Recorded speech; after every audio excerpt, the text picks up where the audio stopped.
በማቴዎስ ወንጌል ምዕራፍ 7 ቁጥር 28 ላይ ኢየሱስም ይህን ነገር በጨረሰ ጊዜ ሕዝቡ በትምህርቱ ተገረሙ። እንደ ጻፎቻቸው ሳይሆን እንደ ባለስልጣን ያስተምራቸው ነበርና ይላል። ኢየሱስ ክርስቶስ እንደምን ያስተምራቸው ነበር አለ?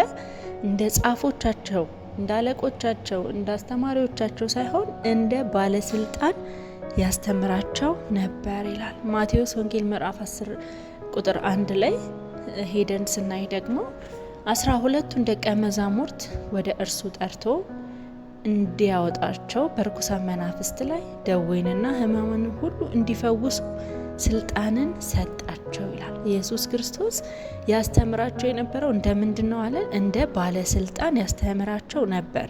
ለምንድን ነው እንደ ባለስልጣን ያስተምራቸው የነበረው ብለን ስናይ ደግሞ እዚህ ምዕራፍ 10 ላይ ምንን ሊሰጣቸው ስለነበር ነው? ስልጣንን ሊሰጣቸው ስለነበር ነው። ስልጣኑ ደግሞ ምድራዊ ስልጣን አይደለም።